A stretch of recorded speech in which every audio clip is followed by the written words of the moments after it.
सबसे इम्पोर्टेंट चीज़ बच्चों के लिए ये होती है कि उनको थोड़ा-सा गाइड किया जाए। तैयारी तकरीबन हर बच्चा करता है और वो बच्चा जो जिसने 5 महीने, 6 महीने या पूरा साल किसी स्कूल में, कॉलेज में, कोचिंग में, सेंटर में पढ़ा हो, तो वो यकीनन इतना कैपेबल होता है कि वो एग्ज़ाम्स के अंदर कुछ न कुछ क्वेश्चंस को वो यकीनन वो ज़रूर अटेम्प्ट कर सकता है, ठीक है?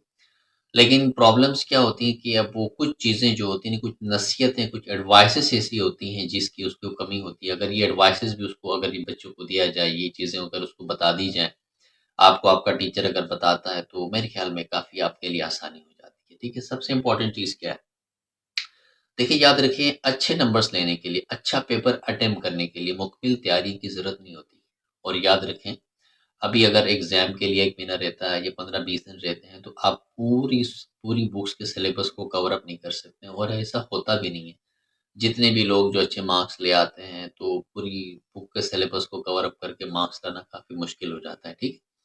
लेकिन उसके लिए कुछ ट्रिक्स हैं, कुछ टिप्स हैं, कुछ इम्पोर्टेंट चीज़ें हैं, कुछ ऑब्स्टिकल्स हैं जिनको आपने क्रॉस करना होता है। सबसे पहली चीज़ ये कि देखो आपको पेपर पैटर्न का पता होना चाहिए कि आपका पेपर में कितने सेक्शंस हैं और आपने पेपर में क्या-क्या क्वेश्चंस हैं और पेपर को किस तरह से तैयार करना है, ठीक है? उसके अलावा आपको ये हो कि यार उस पेपर के हवाले से आपने चैप्टर्स के अंदर से, बुक के अंदर से कौन-कौन से एरियाज़ को पढ़ना है, कौन-कौन सी चीज़ों को आपने नहीं पढ़ना है। उन चीज़ों को भी आपने बहुत ज़्यादा अहमियत देनी है।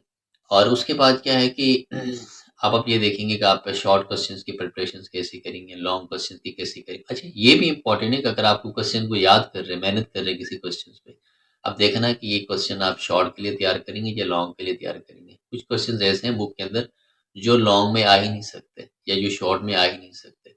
जैसे कोई बहुत बड़ा-सा अगर लॉ है या कोई बहुत बड़ी डेरिवेशन है, तो बड़ी डेरिवेशन ज़्यादातर लॉन्ग में आती है, शॉर्ट में नहीं पूछते।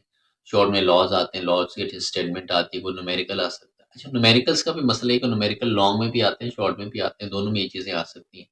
सो आपको ये चीज़ें देखनी ओवरऑल मैं अगर आपको बताऊँ ये तो आपको ये पता होना चाहिए कि कोई भी चैप्टर का क्वेश्चन है जो इम्पोर्टेंट है, तो आप देखें सबसे पहले कि क्वेश्चन शॉर्ट में या लॉन्ग में, उसके लिए आप पास्ट पेपर्स को देखें। अगर आप पिछले 3-4 सालों के पास्ट पेपर्स को अगर आप देखें, तो आपको पूरा अंदाज़ा हो जाता है कि ये क्वेश्चन शॉर्ट में या लॉन्ग में किस तरह रिपीटेडली आ रहा है, ठीक है? तो पास्ट पेपर्स देखना बहुत ज़रूरी है और पास्ट पेपर्स को अटेम्प्ट करें, टेस्ट नहीं बताता, उसका टेस्ट अटेम्प्ट करें टीचर से या अपने कोचिंग में, स्कूल में, कॉलेज में, कहीं पर भी उनसे आप चेक करवाएँ, मार्क्स लें। और इम्पोर्टेंट चीज़ ये कि आपकी राइटिंग अच्छी होनी चाहिए, प्रेज़ेंटेशन अच्छी होनी चाहिए, आप हेडिंग्स डालें, जितने भी इम्पोर्टेंट मेन क्वेश्चंस उनकी हेडिंग्स पे उनको लिखने पे प्रैक्टिस करें आप, ये भी बहुत इम्पोर्टेंट चीज़ है।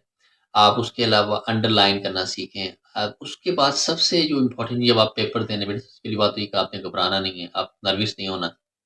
आपने करना क्या है कि आपने जो है ना वो जो इम्पोर्टेंट चीज़ है वो ये है कि आपने हेडिंग्स पे ध्यान देना है, ठीक है कि नहीं है? उसके बाद जब आप पेपर पूरा देखेंगे तो आप देखें क्वेश्चंस में से वो क्वेश्चन जो आपको पूरे कंप्लीटली अगर आपको आते हैं 80 या 90% आते हैं, कोई छोटी-मोटी मिस्टेक्स यकीनन होती हैं, आप इंसान हैं, तो वो क्वेश्चन जो इम्पोर्टेंट में टिक लगाएँ, उन क्वेश्चंस को पहले करें और वो क्वेश्चन जो मुश्किल हैं, जो आपको ज़्यादा मुश्किल लगते हैं, उनको रहने दें, उनको कर करके अटेम्प्ट करने के चक्कर में अपना टाइम वेस्ट ना करें। तो जो क्वेश्चन मुश्किल लगे उनको लास्ट में करें। इन केस अगर लास्ट में वो रह भी जाते हैं कोई प्रॉब्लम नहीं, कम से कम आपने वो क्वेश्चंस किए होंगे जो आपको पूरे आते हैं।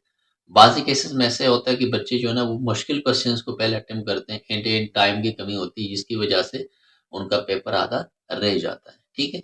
तो आपने सबसे इम्पोर्टेंट चीज़ करनी है कि जो अभी रिड्यूस सिलेबस है उसको देखना है।